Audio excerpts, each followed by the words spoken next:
ahan maktada na patha official YouTube channel gi makai dagi tabiriba listener singbu taramna ukchari boys hostel gi ahan basuk amadi ani suba saruk tabi khabai sinal singna subscribe tawdu yarbadi subscribe tawsen biu hojik mu pudun laksari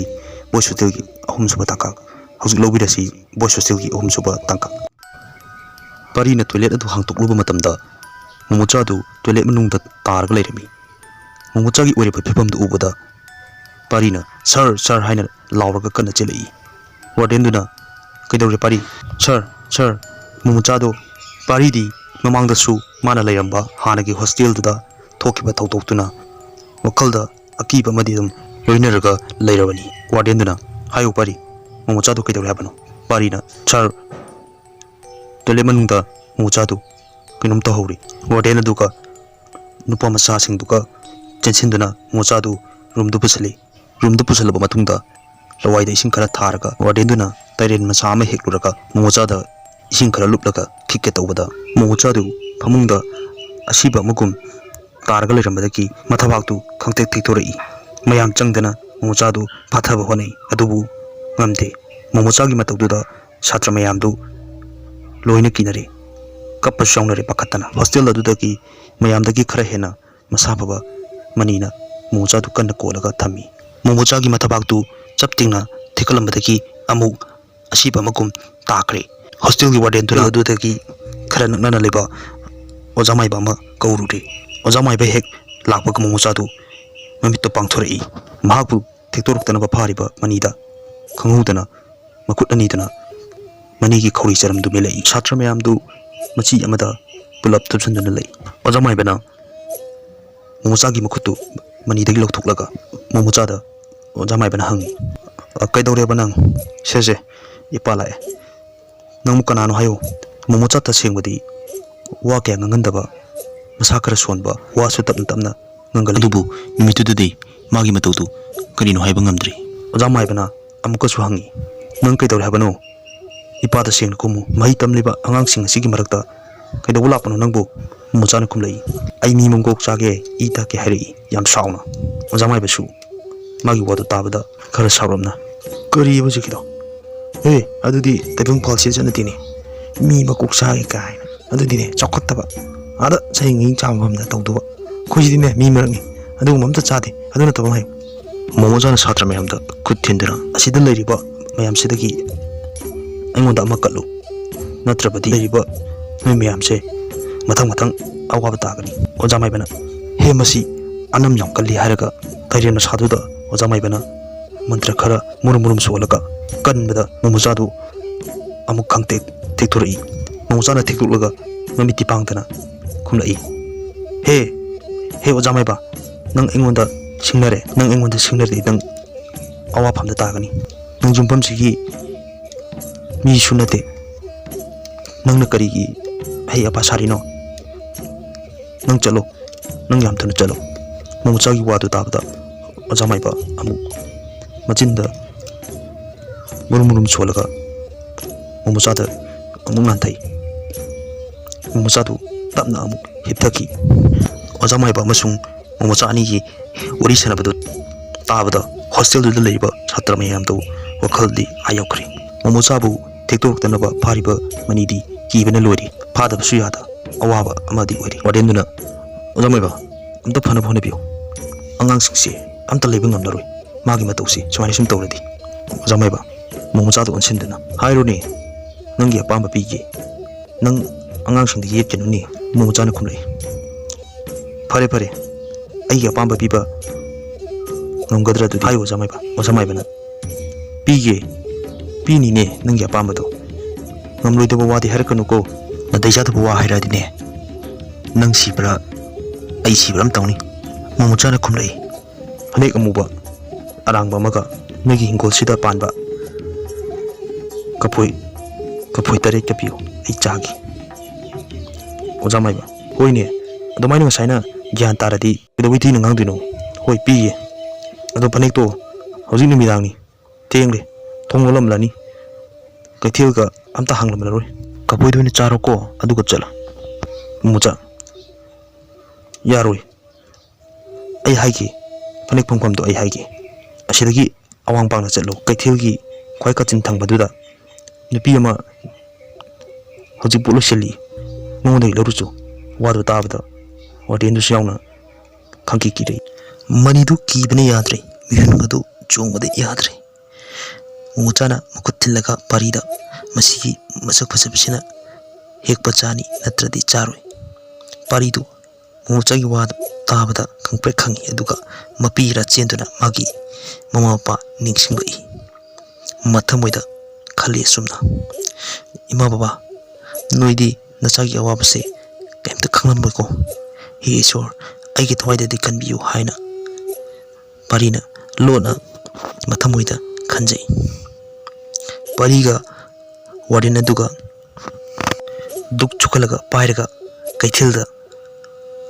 chale hostel dagi panglab lapadi nati sum chana paridu tunglom da sum haipet cheblana tunglom da on duna jingi warden duna pari yam ki da banangbo parina sir yam ki musagi magi mataudu ay yam ki sir indusu ki rabani adubu paridu kini khanbana asum dhairei hera pari nang sidi nang sarga chalagabu ki kaina nipa mandaba ki gnu se hairaga sum chatpana kaithil du yauri haiba ka tobuga kaithil phambi ima ama bazar gi kachit chithik aduda blog musi thanba ama thalaga leirami aduda ima ama pot loisilami tanja aduda warden amati paridu mabungning kitang haraujai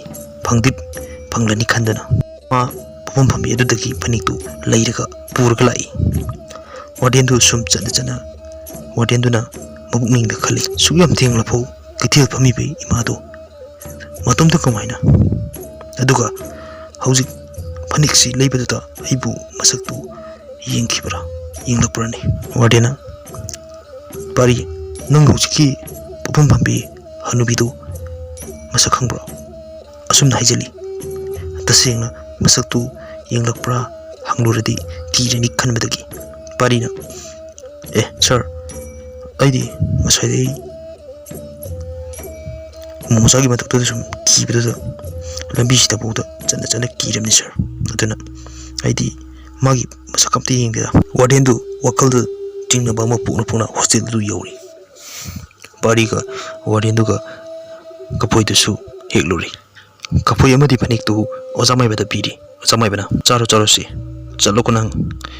muchana yamna amukta chapa phangdribagi mawungda chari ai pele chalagi haraga panik tu ga kapoi tu ga panik tu na makuna cheche konchalaga kapoi du chaba lurika khanna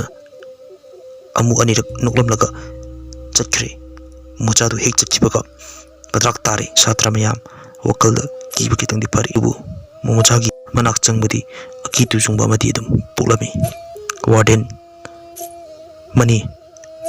nang sunga sadigi waram lani potharu satra mayam dana muchadu fan tharaga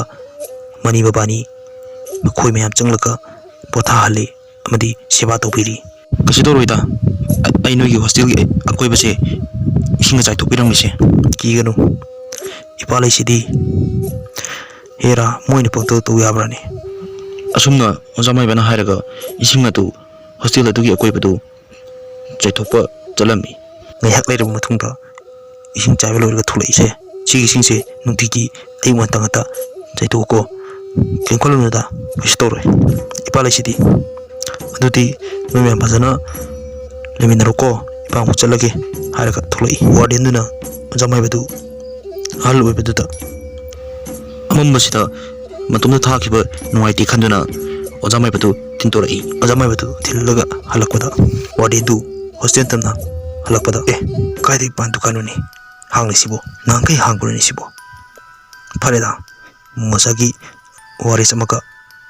aisu kwa matapama chasalaga changkrage khanduna dukan da changkhili pantukan mapadu hek yobuga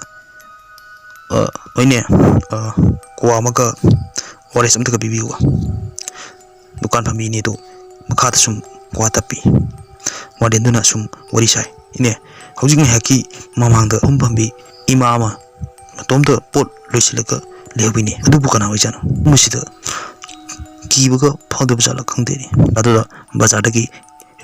rickshaw अमा थोथरी अदुगा पान दुकान मपादुदा खामलगा rickshaw ड्राइवरदुना ने मखे अमता लौगेको अमता खिचे हारगा दुकानदुदा यालेबा मखे तु खिलगा रिक्शादुदा हेक कखत के तौबगा वार्डेनुना हाइपेट मागी रिक्शादा फमलिबदु येंगलुबदा ngसाकी गैथेलदा फमोबी पोचै लुसलगा लेहोबी नुपी अदुगी फिबमतु चप मानबदुदा मबुनिंग चिंगदुना मुनिंग छलुई वार्डेनुगी मबुनिंग कली शिबु ngसागी बाजारदा लेहोबा इमादु नत्रने मान खरेदा उन्थोना वार्डेनुना मबुनिंग खलिंगैदा रिक्शादु तौकरी अदुबु वार्डेनुना हाइपेट येंखलुबदा कितंग थौबा हौब्रबा मतुंगदा रिक्शागी सीट मनिंगदुदगी चेपका येंथरप मतमदा ओरमिबा फिमदु अंगप फंगना कीबा फावकी जेंगलखिबा सक्तम अदु ममाइदु तंखै अमा याउदी ममितसु अचौबा अरंगबा अमखक पाले उरुबदा वार्डेनु अमुक हेना कीबना लोरी याम पाखना दुकानदुदा इने हौजिक रिक्शा तोंखिबदु हौजिक रिक्शा तोंखिबा नुपीदो होद्रो अइना ngसाइ कैथेलदा मतोमदा लेहुई पोलुसलुई हाबदो अदु नुपीदो माले हौजिकिदो ममाइदु तंखै अमा याउदी ममितसु अरंगबा अमखक पालेनी हाना असुमना पाउ तमली तांजादुदा मई सटलाउना मुखी मखादा फमलिबा इनेदुना ngसाइदगी वार्डेनुना पाउ तमलिबा मयामदो पखुम अमता पीदना मखादगी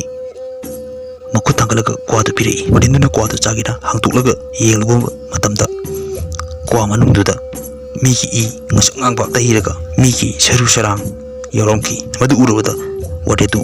ज्ञान ताद्रे किमनमना मखोंग थांगबा थोक्त्रि खंगौदना मखादा ngसाइदगी फमलिबा वार्डेनुना इनी हाइना वारी लिरबा पान दुकान मनुंगदा लेरिबा नुपीदो पुकलाउना हौगलगा असुमना हाइरे आइगी कैथेलदा लेहोबा नुपीदो अदुगा हौजिक रिक्शा तोंगलका चिचिबा नुपी अदुगा हौजिक रिक्शा तोंगलका